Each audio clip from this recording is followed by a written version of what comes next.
Welcome to the USO's Introduction to Volunteering. This introduction is presented in two separate modules. This is Module 1 of 2.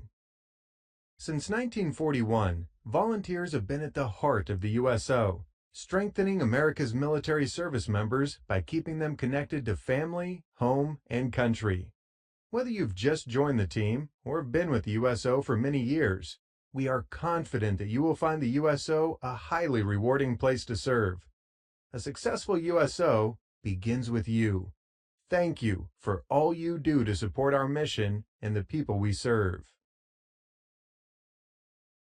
The learning objectives for this module are to become familiar with USO history, our mission and values, volunteer rights and responsibilities, and volunteer requirements.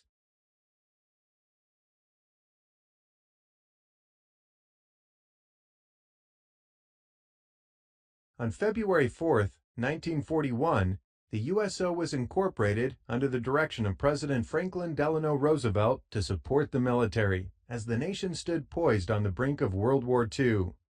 Roosevelt challenged 6 organizations to coordinate their efforts to form the United Service Organizations, which quickly became known as the USO. Those 6 organizations were the YMCA, the YWCA, National Catholic Community Services, National Jewish Welfare Board, Travelers Aid Association, and the Salvation Army. In the logo, there are 6 stars that frame the letters USO. Think of these stars as representing the 6 original organizations that formed the USO. Although these organizations no longer make up the USO, in many communities, we continue close partnerships with them to support our men and women in the armed forces. Sometimes people mistake what USO stands for.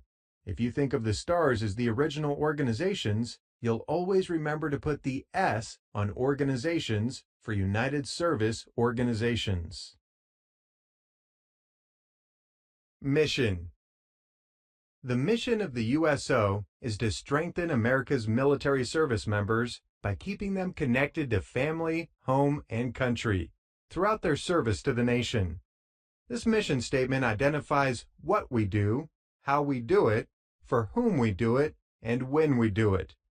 The what of our work is strengthening America's military service members.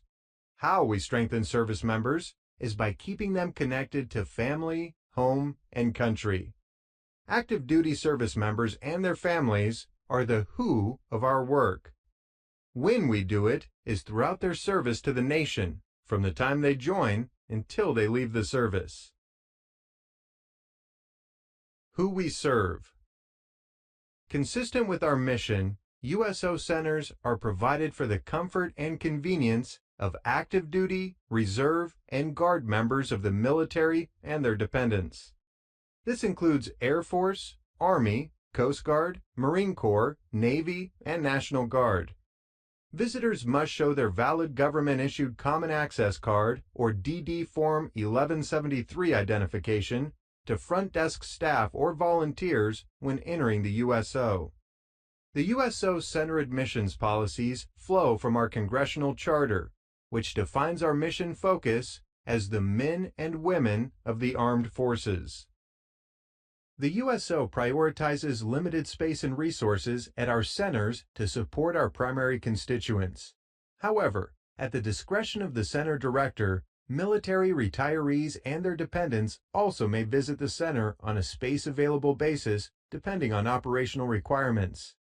Retirees and their dependents must present a DD Form 2 identification card at the USO front desk.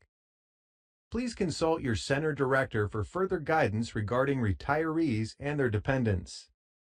Veterans, Uniform Public Health Service, and other visitors who do not possess a Department of Defense Common Access Card, DD Form 1173, or DD Form 2 are not part of the USO's constituent group and should be directed to other areas of the airport or facility where they can find a lounge area, refreshments, or travel services.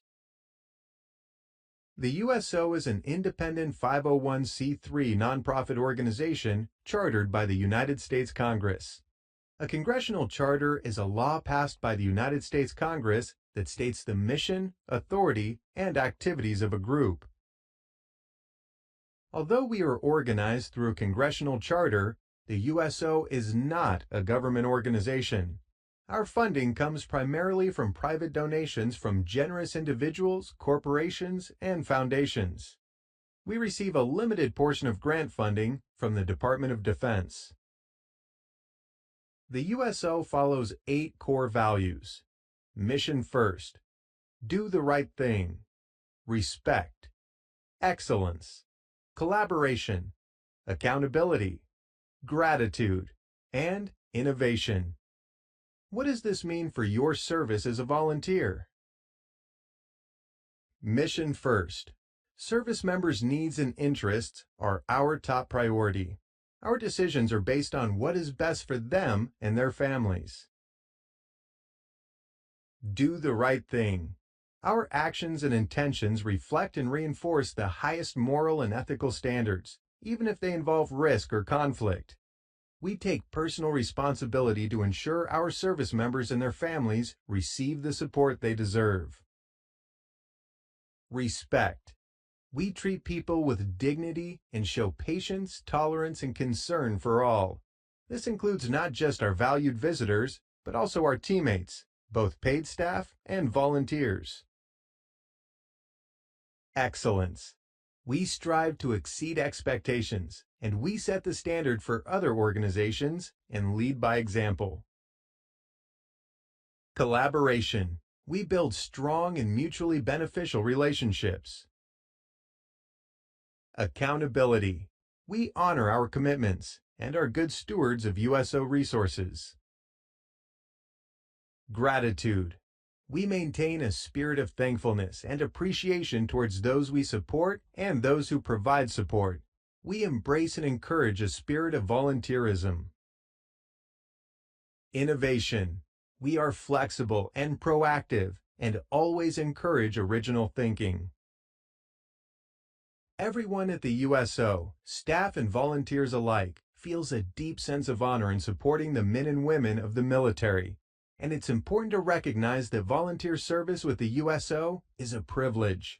Volunteer service is at the sole discretion of the USO, and the USO may elect to discontinue a volunteer service at any time and for any or no reason. Volunteers have a right to be treated with respect and as a partner within the organization.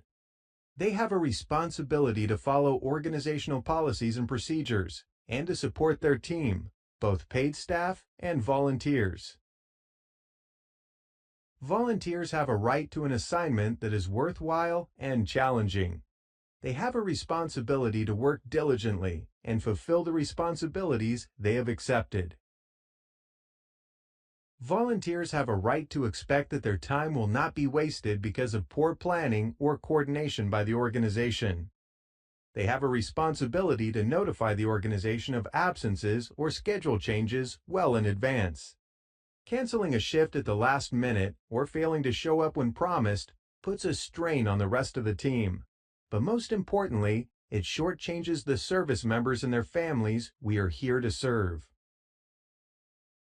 Volunteers have a right to ask any questions that will clarify a task or assignment. They have a responsibility to accept reasonable tasks without complaint. Volunteers have a right to be informed of issues essential to performing their jobs. They have a responsibility to stop gossip before it starts, especially when it's hurtful to others. Volunteers should never gossip or badmouth other volunteers, paid staff, or the USO, especially in front of visitors. Volunteers have a right to give the organization input on how to provide better service or build a stronger volunteer program. They have a responsibility to address problems with their team or their supervisor in a respectful, professional manner, to fulfill their duties according to the USO mission, policies, and values, and to respect the final decisions of the USO. Volunteers are required to register through the organization's online tracking and management system found at volunteers.uso.org. They must complete all required orientations, training, and refresher training, They must pass background checks where required. Volunteers must accept the volunteer agreement before beginning their service.